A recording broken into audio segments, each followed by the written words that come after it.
Whew, we're back. Holy smokes! I just let out like a gigantic sneeze just before I jumped on stage, and I'm still a little razzled and dazzled by it. Hello, welcome back. I am once again on lunch from work, so I thought that I would continue doing some more of this Ironsworn business and delving in because it's kind of on my mind, and I've been wanting to expand more on it, and we started that first video, and I want to keep going. We're gonna keep going. I want to get through the truths. I want to get through more of the story detail, and maybe get to some play pretty soon here. I don't know if there'll be actual game in this episode quite yet either. I'm probably gonna be labeling this one session 0 continued or something, because it's going to be more establishment. And again,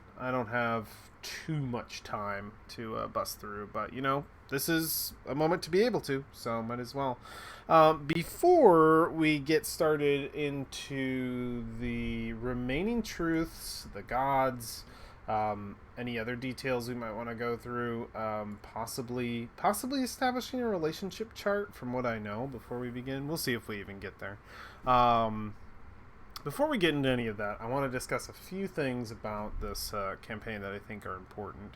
One, or just this video series, or possible video series that I would like it to be, depending upon life. Scheduling. As far as like how frequently I'm going to be uploading these, I'm kind of thinking of experimenting. First of all, my biggest thing is I don't want to have to be like having days where I have to do this. I don't want to be like, oh, it's Wednesday. I gotta make sure I make time on my lunch, or I gotta make sure I wake up early, or I gotta make sure I have time after D&D or something. I don't want this to be a schedule situation. It was one of the reasons why Ironsworn was tough to keep up in the first campaign, because it was always Saturday night, and I had things going on some Saturday nights, and there were some Saturday nights I didn't want to. And even right now, I'm struggling to have days where I'm streaming on Saturday. Friday night has always been kind of my schedule for actual Twitch streaming, and has been easy to keep up on. For whatever reason, I think I'm just very used to it now. But certain other times, everybody reaches their break limit of how many schedules they've got going on. I am somebody who really loves to engage with friends, and I like having things going on, but I'm also somebody who lets that overwhelm me, unfortunately. And we're all working on improving those, any kind of negative aspect. And I would say me trying to do too many things at once is something I definitely need to improve on. But yeah, I've got like there's a time. I'm not going to go through my whole schedule of everything I have going on, but I've got D&D, I've got like hangouts with certain people, especially with COVID. I got talking to family. I've got all kinds of things that I try to make sure that I fit in and have time for. And on top of the stream, D&D, friends and family, and work, there's a lot of scheduling happening. But to alleviate that and still be able to continue pushing through and completing and being able to get into a campaign like this, I think what I'm going to experiment with is just doing it when I want, and hopefully accruing a few episodes in advance, and maybe just being able to upload them on a certain day, of which I don't know what that day will be yet. I know my first episode came out on Wednesday. Maybe it'll be Wednesday. I don't know. Whatever day I think I'd be available to hit an upload button and set up a YouTube thing and be able to sacrifice my bandwidth to my toaster oven internet bandwidth to like a 2-hour upload. So yeah, I'm not 100% sure how frequently these will be showing up. I also don't want it to come to a situation where I'm out of videos that I've done. Like, I haven't played it all that month or that week or whatever, and I'm like, oh god, I don't have anything to upload, so I have to do it right now. I want to avoid this being a super schedule situation. I don't want it to be crazy tight, having to make sure I fit it in as much as possible. I want this to just be something that is fun, that I can do in my free time, and hopefully I will be able to accrue a few episodes, and maybe with this experiment get some consistency out of an upload rate. We'll see. It's hard to do that stuff when this is a hobby versus it being your job. If this was my job, it'd be a completely different story. My actual work, I get shit out on time for the most part. But yeah, I think we'll give that a shot. So that was just a quick overview of scheduling. There will not be a consistent schedule up as of yet, and I will just sort of see what works so far. We're gonna try to pre-record these and upload them on a certain day, and I'll either do an update on my Twitter or I'll just say something in one of these videos when I figure that out. Very cool. The second part I want to talk about, and I know I talked a lot about establishing like what this campaign was going to be and what I was going to do and the casual nature to it versus my normal Twitch streams, and I droned on about that forever. But this still being in episode 0, I'm thinking of things after the episode is over, like I was yesterday, and I'm like, I have to mention this. I have to like establish this early. I definitely want to be playing Ironsworn in this game, but I want to make it very, very clear that I am using Ironsworn as a way to build a world versus just playing Ironsworn. I will be playing Ironsworn, I will be playing a character, I will be doing that, but my emphasis of this is going to be on writing this campaign and sort of using this upload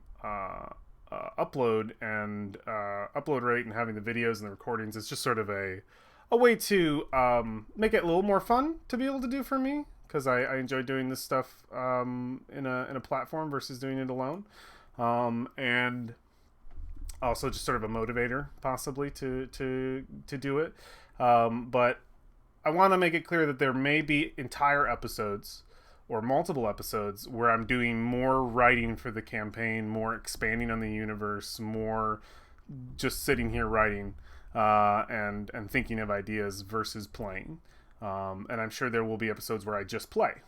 So just want to make that clear. If it feels like, man, it doesn't even feel like he's playing Ironsworn sometimes. He just spent an entire fucking episode writing a relationship map. That might happen, and I hope that it's not too terribly disappointing, and that it will work. It doesn't really matter because I'm gonna upload it anyway, and it is what it is. This is more for me than anything.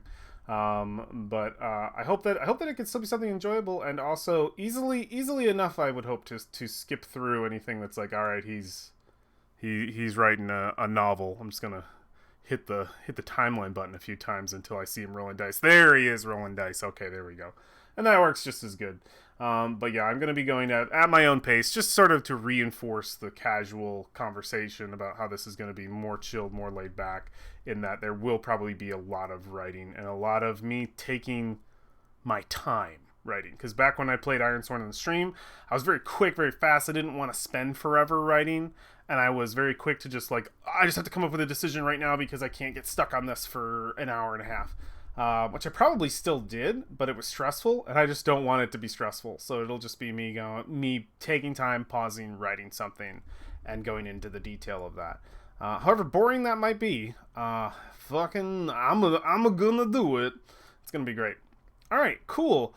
Those are the only two like biddies that I wanted to go over before we begun. I even wrote them on my notepad right here. That was before I got on. I was like, yeah, I gotta make sure it's on there. Oh, I didn't even put it in here now. It's off, actually, so you'll hear silence. When this first started, and probably on my stream, too, if I haven't explained it already, and I'll probably explain it a million times, I'm in a tiny little apartment, hoping to be moving at the end of the year to a bigger place, hopefully. But the apartment I'm in now is very small.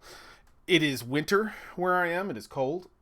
And I have I don't know exactly what it is because my heaters come from my roof, but there is a fan like that, the filter. I think this is normal. I don't pay attention to this stuff, but there's a filter like grate in my wall directly adjacent to my desk. So when that puppy goes off, when my heating fan turns on and my heat turns on and it's cold, it just, that thing runs and it's just a in the background and you'll hear it, and I'm so sorry. There's nothing I can do. I have a chair in front of it right now in the hopes of maybe dulling some of the noise, like a flat back chair, in the hopes of maybe just dulling it at least for this one moment. I'm sure it's not good for the filter system, but I just need it to shut up for a minute. So if you hear that, sorry, it's unavoidable right now. Maybe when I'm in a bigger place and I can put my setup somewhere a little cleaner. And by cleaner, I mean its own room. Without that kind of stuff, we'll just have to power through it. All right, cool. With all of that out of the way, let us continue back where we were. I'll put another timestamp down to get past all this stuff if people are like, oh, whatever, just do the Ironsworn. I'll be like, oh, there's your timestamp. But I'll probably stop doing those after session 0. Hopefully we're just getting into writing. But whatever. Okay, cool. So we left off burning through truths. I'm reading. That's right. I'm reading through my truths. We got to legacies in this world. So let's just pick up where we left off and keep explaining exactly the world that I've created for myself here, and what those elements are. Ooh, good lord! I'm sorry. I hit some. Oh, this is like a full can of Vernors. Holy shit.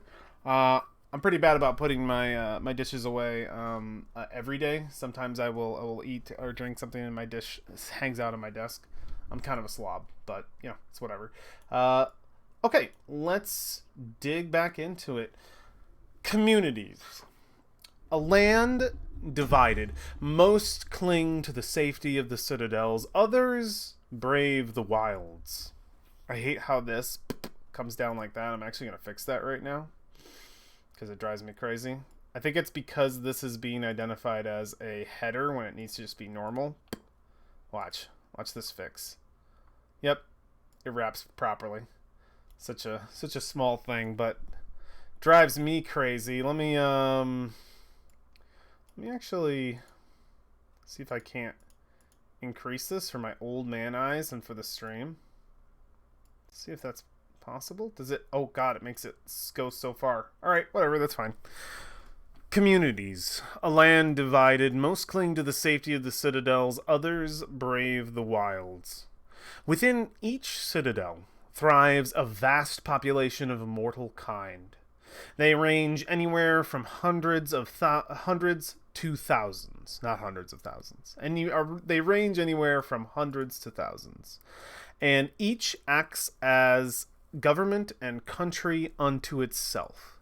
The citadels survive on order, law, and trade amongst each other. The wilds do not fare so easily. Their nomadic clans are sparse and broken. Some can be numbered by a single family circle, while others boast a few hundred members at best. They cling to the technology of old, building villages of wood and thatch in the wild. There is rumor of a so-called desert kingdom. This is that hermit kingdom was mentioned before. I don't know if I want to call it a hermit kingdom or desert. I said deserter kingdom. There's a rumor of a so-called deserter kingdom. Clans have been known to band together under one banner when there is a time of need, but no such stable kingdom has ever proven to exist, at least not from the records of the halls of antiquity. So, that's a little bit of extra lore that the truths don't explain themselves to. So I'll get into that in 1 second. But yeah, that's harkening back to the rumor of the deserter kingdoms. And also, now that I'm looking at this number of boasting a few hundred members at best, I would say that's probably more accurately. And I'll go in and edit it right here, right now, because that's what I'm doing. I think that's less. That's probably more like a few dozen members. Like, a clan is small. I want them to feel like small family circles, maybe a couple family circles that have come together and come to trust each other, that maybe have married into each other to some degree and have some trust. And I want to imagine them as like a war band being maybe 100 that have like that's a big deal. That 100, that because that's probably like, I'm imagining like a family being like average on a dozen people, like with how many like an old, middle, and young generation inside, like around a dozen. probably could be fewer or more depending. But like I'm imagining these circles, some of them like having a line, like very very like word of mouth alliances, effectively, of like, oh yeah, you married my daughter, your son married my daughter, we are, we are trusted families, and then like for winter they gather together to like protect each other, something like that. So I think dozens makes sense. If they cling to the technology of old, building villages of wood and thatch in the wild. Yeah, so I wanna make sure that they're kind of like sticking to very very natural, very quick ways of building their homes.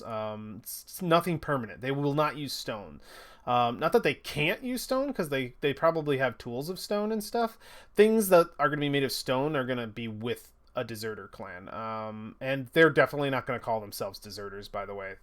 A lot of these truths, a lot of my writing, I want you to think is from a perspective of someone who is a citizen. Because most likely I'm expecting people to play characters from the citadels, and if they are from the clans, that they've come to the citadels to some level. I'm in my head imagining most games starting at a citadel, and I know what you're thinking, but Ed, what if they don't want to? And it's like, that's what this is for, is to expand it a little bit, and to get into the deserter clans and a little more of their information, because I have done a lot more for the citadels than anything, but we'll figure it out. Yep, the rumor about the deserter kingdom. Clans have been known to band together under one banner in a time of need. That holds up. No such stable kingdom has ever proven to exist, at least not from the records of the Halls of Antiquity. So the Halls of Antiquity, I wrote in my original intro is on the actual gods of, I wrote an introduction for the gods of this world, and it ended up being more of an like a draft introduction to the whole world and its history, effectively. It's only 3 paragraphs, but I wanted to write it from the perspective of somebody who was writing history. So I made a character, Archivist Thava Hollander, a 9th caretaker of the Halls of Antiquity. And I put a date in here, 17th day of the 3rd cycle, year of the Valiant Steed. I thought that was fun. I wanted to like make it feel like it was out of like a journal or a book or something. And in my head, the Halls of Antiquity, and this would have to be going more into the gods, and we'll do it later. I won't try to like overwhelm information, but the Halls of Antiquity is a place in the Citadel of Knowledge, Citadel Weissen, and just basically that's your super library. Those are your archivists. Those are the history keepers. That's their symbol, the symbol of Weissen, and it is yeah, pretty straightforward. These are your lore keepers.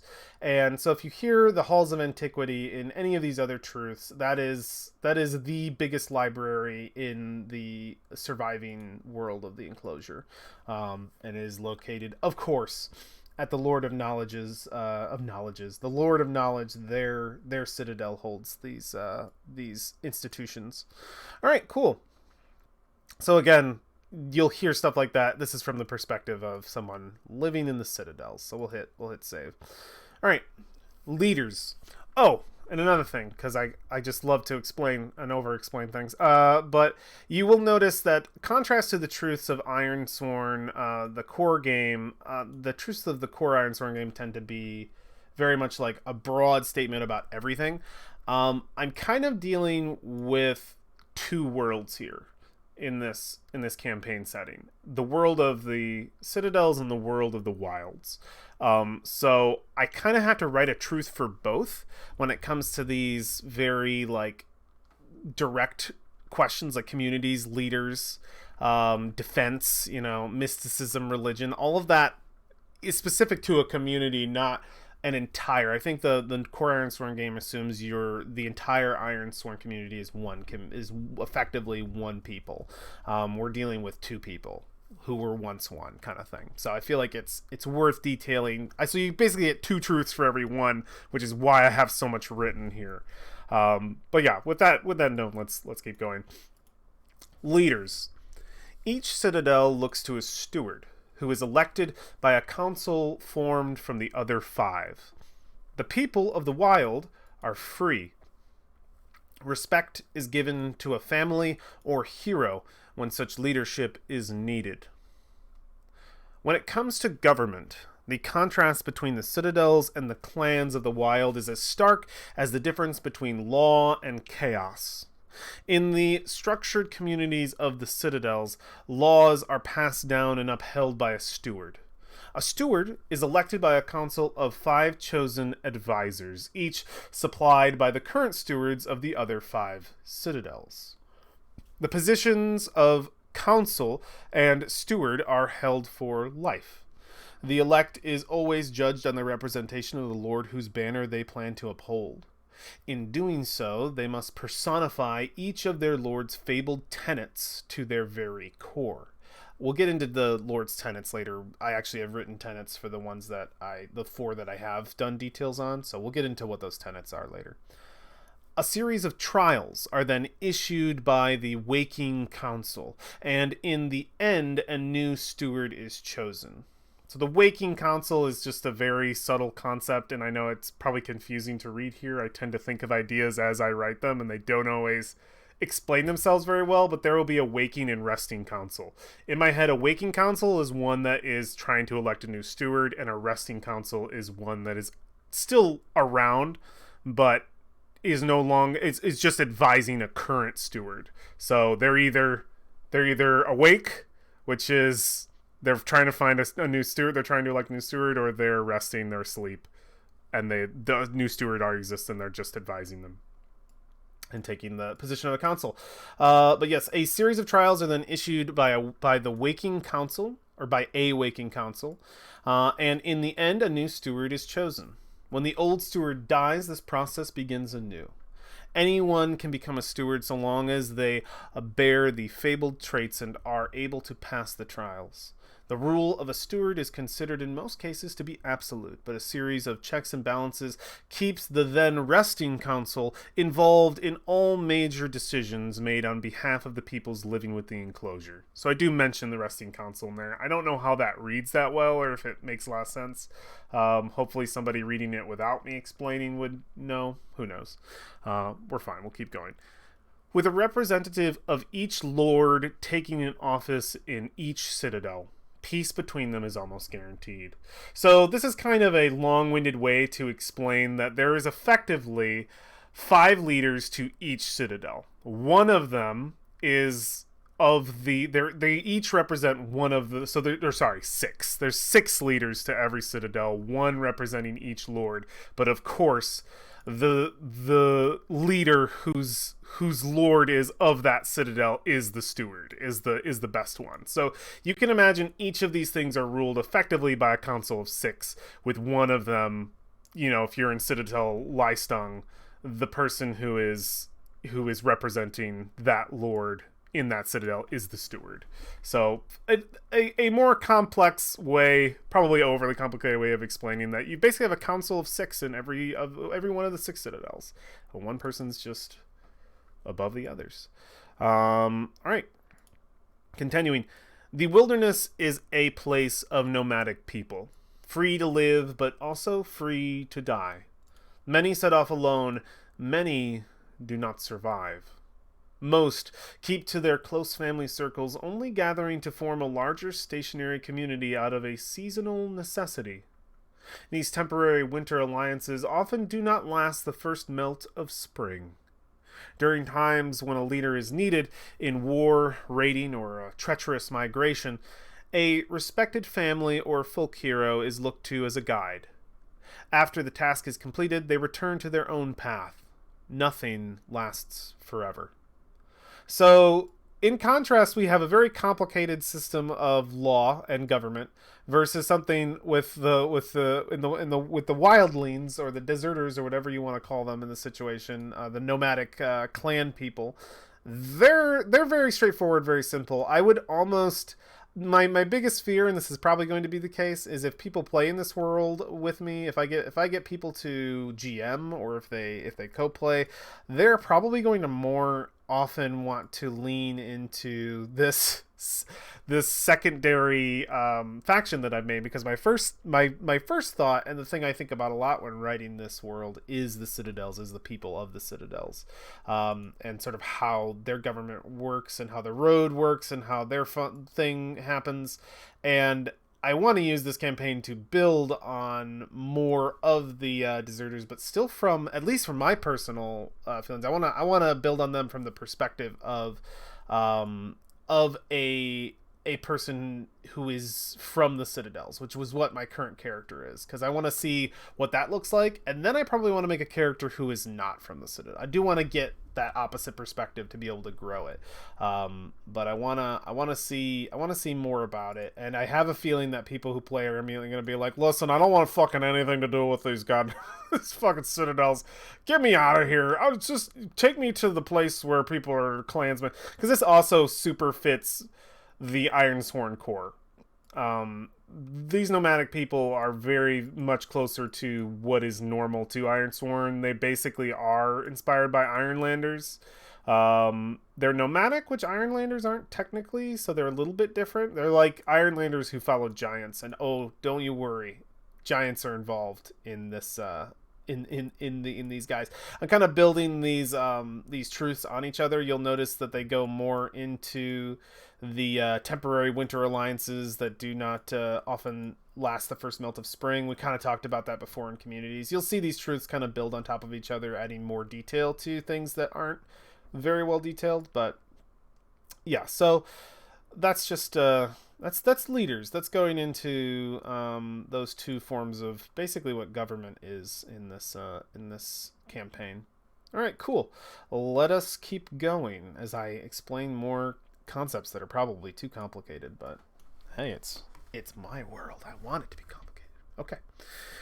Defense.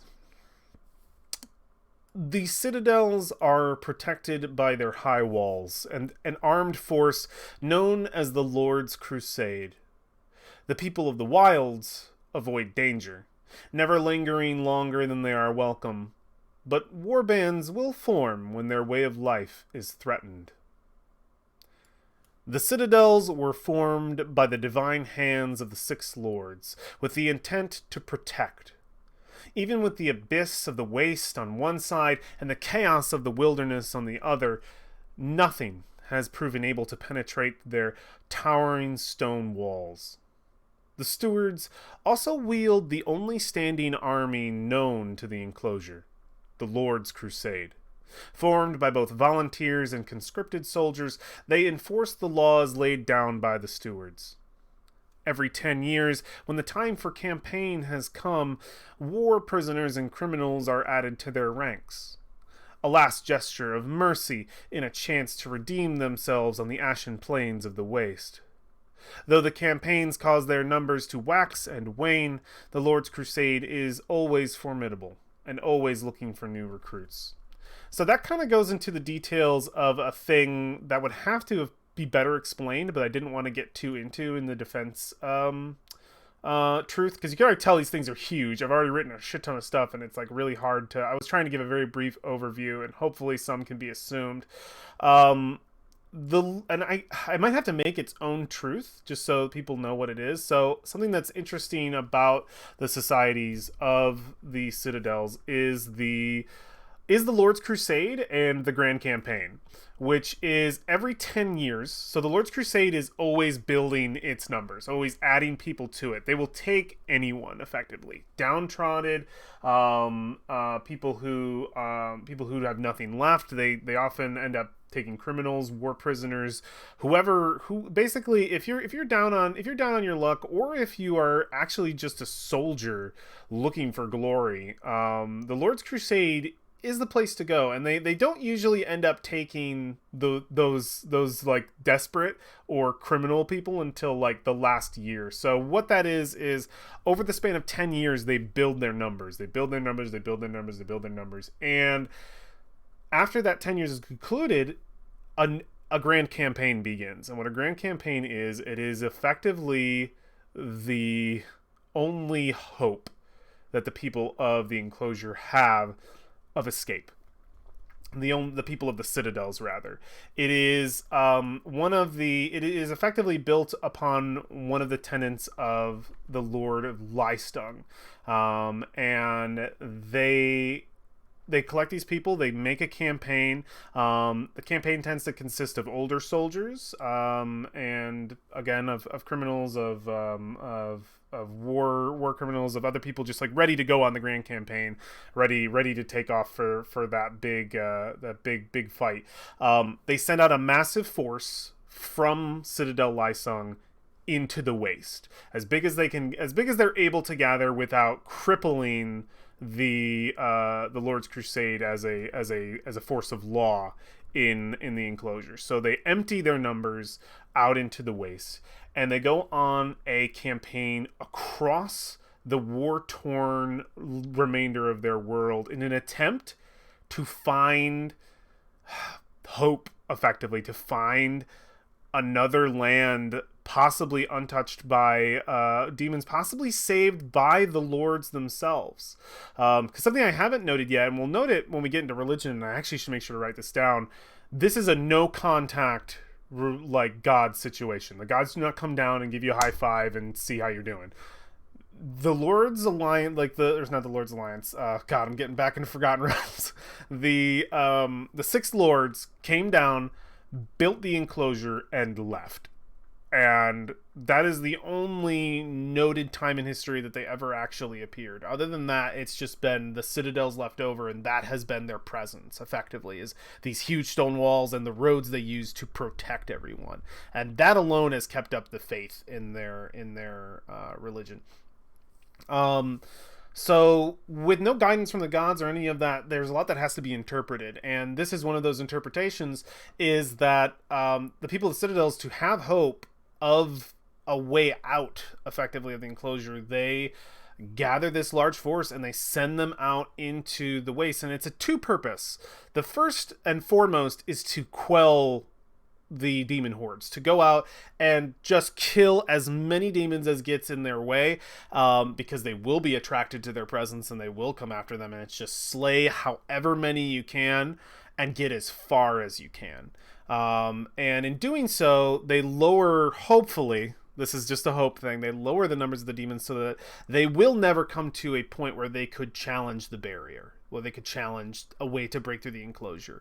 They haven't thus far, but it's just sort of a security measure of send them out to fight and to travel as far as they can. And yeah, the secondary goal of the campaign, which is mostly just a hope, but it is a shred of a hope, and most people going on these campaigns know what that is, but it's used as just a way to sort of hopefully embolden and bolster you. And it can be difficult because some of the people sent out on these crusades want this to be true, and that's that there is a land somewhere out there, some other place that the Six Lords protected that is waiting for them, place with more resources, somewhere, a promised land, effectively, where another promised land where the demons in the abyss can't get to. And it's almost funny and ironic, because even though they've been doing this every 10 years, they'll have outsiders trickle in very, very rarely, but when they come in, the enclosure is that promised land for those people. But it's almost like the people of the enclosure, the grass is greener on the other side, are hoping for another one somewhere. Somewhere there's another enclosure, and they are hoping to find it. And if they were ever to find it, to somehow send back word, a rider, something, to be able to confirm. That has never happened. Every force that has been sent out into the waste goes across the horizon and is never seen again. So it's also kind of sad, these groups of people, they filter out, but it has a few other functions, and some of them are very grim, and they're known, but they're grim. And the first and foremost being, you can't have that many people in this enclosed of a space. The food supply will be hurt. There's other things, like when the population is growing too vast, this is the culling, unfortunately. It's known to be that. It's, if you're old, if you're clinging on to society, if there isn't so much a function for you anymore, if you're a criminal, if you're all of this, We're sending you out in the Grand Crusade and the Grand Campaign, and you're a hero. Do it. It's super grim, but that's kind of the thought in my head as well. But it's also these people are honored. These people are seen as heroes. They are sent out through what is the only gate facing out into the waste. All the roads just connect to each and every citadel, and the citadels only have a gate going to those roads. There also normally a citadel only has two gates. Lystung has two gates, and then the gate that literally is in my head like Lystung's gate, which is the one pointing out and into the waste. And it has been interpreted by the people of citadels that is its purpose. Its purpose, for since Lystung's the only citadel with a gate facing the waste, that they are to go out and they are to find another. That is the hope, that there is a passage through, that there must be. Why would this citadel have this gate? And there's probably been a lot of like lore built on that, on top of his tenets. So that is the thing that happens. That is the Lord's Crusade. So, a long-winded version. I have written another like part on it, but I think I need to make like an effective truth for it. So also interesting, man. There's gonna be probably a couple session zeros here. I'm sorry, but I'm using this as a point to kind of build it on myself as I explain these. But it's all good. We'll keep going. So that was defense for the Citadel, and we'll move on to the defense for the Wasteland, or it's not the Wastelanders, the Wilderness people, the Deserters. Excuse me. The nomadic nature of the Deserters is a defense in itself. They never stay anywhere long, so as to not draw attention from man or beast.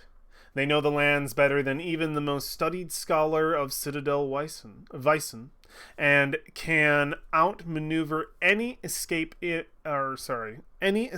any advance. I didn't write that very well. I'll reread it a little bit better.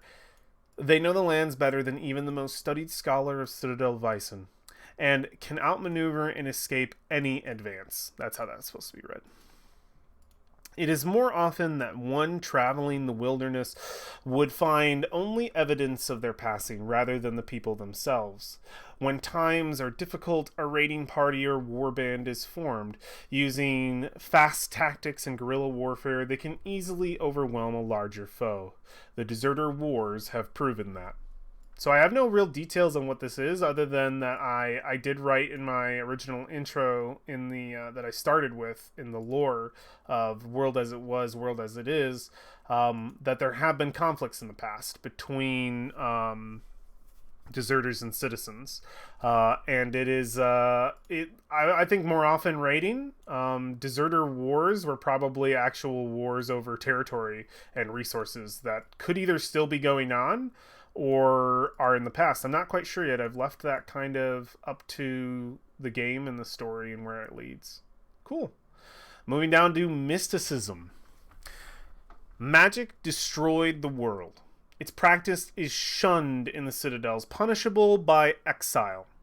In the untamed wilds, it can go unchecked, but no matter if you're a deserter or a citizen, all take caution at the sight of magic.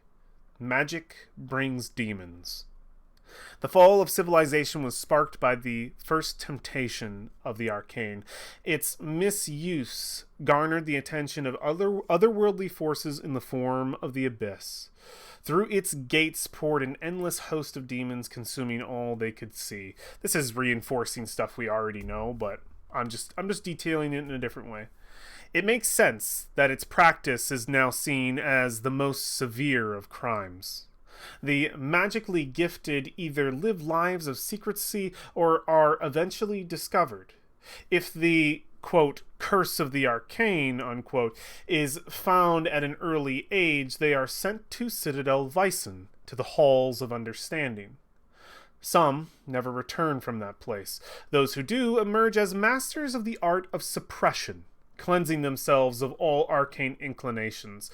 It is common that these enlightened individuals go on to become archivists to the Lady of Secrets. The Lady of Secrets is Lord or Lady Wyson.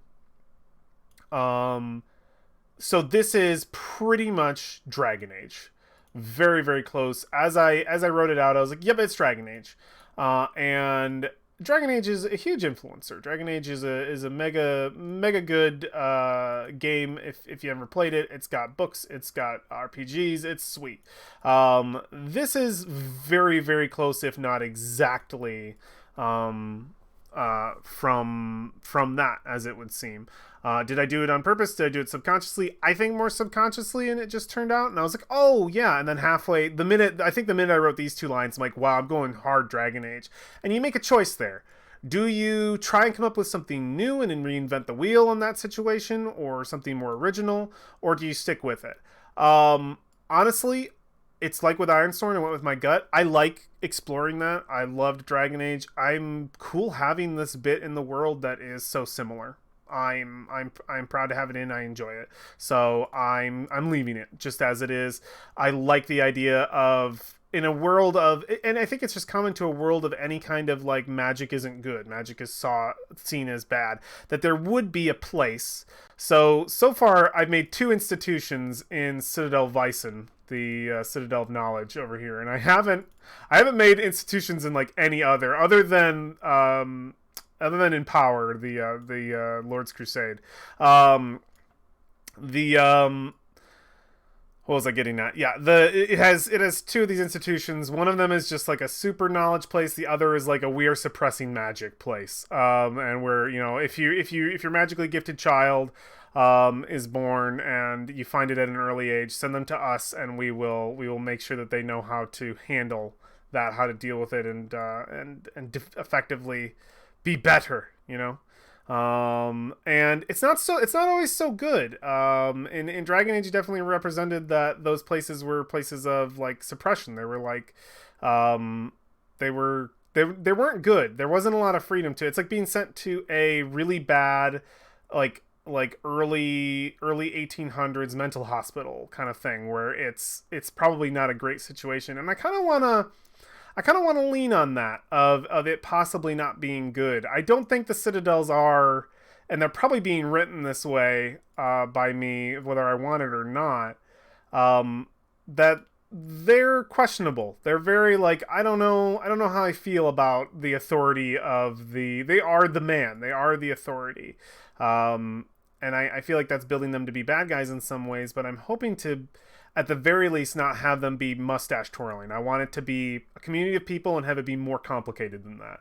Have it be very like, well, there are bad people and there are good people, and there are bad institutions and there are good institutions. And how do we deal with that? How do we make the Citadels better? Because that's got to be the challenge. Like, what is the challenge of a place that is civilized? I would say these kind of things, these complications of law and order, and what is acceptable and what is not, and how should people live? Should people rule other people in living? Like, do other people know better? Is leadership something like, are leaders good? Are they elected? Are they like, are we like what? There's a lot of complications there that I think are really good for civilization. While on the other side, the deserters have completely different complications, wilds and surviving, and their government and their leadership and all of that stuff is much less. And I think the deserters are more based on this trying to survive versus the Citadels, who have already learned to survive and are trying to learn how to do it better and not exactly succeeding. We'll see.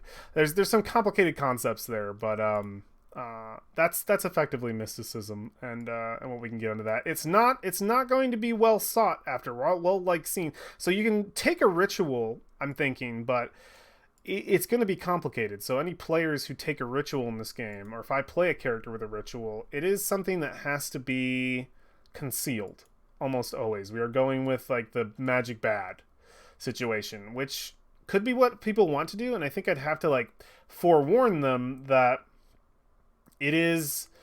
That's why I want to make this truth. It's brutal. It's not a, if you're found out, the worst can and will most likely easily happen.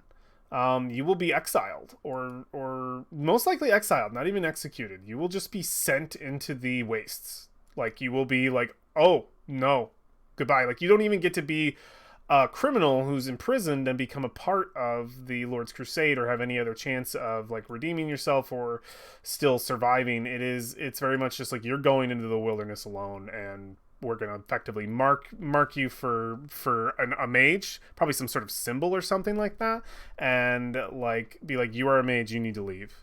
And like, because the very act will bring portals into the abyss, and they're like, you got to go out there, so they can't keep them. And they don't want to execute him either for fear of like, I don't know, retribution or something, or like that's probably mostly suspicion than anything. So yeah, not great, very grim, on that situation. So if we take one, we have to be very, very careful. We have to be ready for that character to be short-lived too, if we want to utilize a ritual element. And I do hope that doesn't completely deter anyone from wanting to do that. Being like, oh, well then I guess no rituals then. Rituals are banned. They're not. It's just you're inviting a much more complicated story onto your character. And if you don't want that, probably don't take ritual. No. So in the end, yeah, it is kind of restrictive. But it fits the theme. If it's a theme that I'm building, so it is what it is.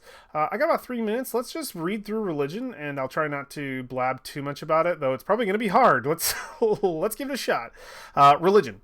And we already kind of talked about this. This is just a reinforcer, so I shouldn't have to go into details. The citizens of the citadels worship one pantheon, the six lords. The deserters have no gods, only their stories. It is an ingrained belief of many citizens that in their time of greatest need, when the abyss closed in around their last empire, the six lords, mortals turned gods, rose to defend them. They created the citadels and the sacred road that connects them. This formed the enclosure, an impassable barrier against the demon horde. Now, this was the last time I wrote an intro to them, and but in the past ones, I'm like, 6 citadels and 6 roads between them, and it's a mouthful, and I would rather just call it one big sacred road. It sounds so much nicer, and just reading it there confirmed that for me, just calling it one sacred road. It is under their protection that we have prospered. I said they have prospered. That we have. It is under their protection that we have prospered, and the many resources of the enclosure survived. I might just say the land of the enclosure survived. This mindset gives many citizens a sense of entitlement over these lands. That's why I didn't want to say lands twice. One that is often resented by those unwilling to believe this ancient tale. Some desert, unwilling to live under the thumb of the Lord's doctrine. Others endure the religious influence of the citadels, if only to live in a place of order and security. It is not a crime to be a blasphemer. Taboo, yes, but none are forced to feign belief of the Lord's existence. It is something most are raised with and molded by, for good or for naught. Regardless of religious zealotry, a citizen can live within the walls of the Lord's and prosper. So yeah, I wanted to make it clear that out of all the sort of bad things I have described already, the conscripting of the Lord's Crusade, the halls of understanding, gathering magically gifted people, and some of them are secreted away, one way or another. Even though those are bad, the actual religion of the Six Lords are not like, you can never speak ill of our thing. Like, you are absolutely allowed to. It's taboo, and you will probably be mocked or by most people who are there, since it is generally an agreed upon notion that they do exist and this did happen, and it's the only way these great citadels possibly could have been built, even though it's many hundreds of years disconnected from that time to now. They have histories written about it, and they have literally tenets of them written into the walls. So a lot of people are very convinced that the lords do exist to some capacity, and those moments did happen.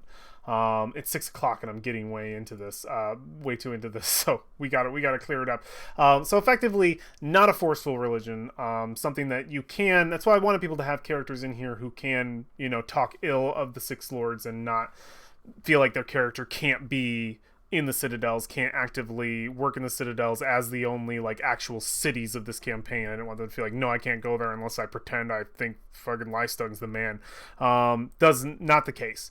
It's just you'll probably lose respect, and the people will probably, if you're very outspoken about it, people will probably shun you. I don't know about shun you, but they'll either laugh you off or they'll ignore you, or they'll just sort of let you go about it. And most people don't get up on a soapbox and start like talking about it, just because it's like going into the snake's nest kind of thing of people who are like all. It's gonna be really hard to convince a bunch of people who, if you believe, are brainwashed, a giant group of people into not believe. Basically, there's sort of a culture built around it. You know what I mean? But in any case, it's not forced. And some people are outspoken about not believing it, but just sort of go about it. Like they might not even talk about it at all. They're just kind of like, oh yeah, sure, the Lords, whatever. And they just keep going on. I didn't want it to seem like something that was shoved down your throat. So yeah, that's how that works. I know that feels maybe like it doesn't sort of fit, but it's what I wanted for it. I wanted it to still be like a lot of people believe it, and those who don't are free to do as they will. I mean, the deserters aren't. They allow people to desert if they want. If they don't want to live in a society, you can go. It's fine. If you go, you can stay. It doesn't matter. Whatever you want to do. So, deserters have forsaken all gods of old and new. They trust only in the stories they have kept over the centuries, in a history unwritten but remembered. Heroes are never forgotten in the clans, and the bloodline of a family is sacred. They don't know why the world is the way it is. They don't try to know.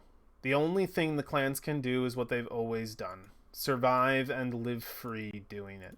I have to unbold that. So yeah, in contrast, the deserters are a lot more chill. They're very much based on story, back and forth. I've kind of definitely taken inspiration from Native Americans, who had an oral history, who were nomadic, and I'm definitely taking inspiration from that for the deserters. And I think that's cool.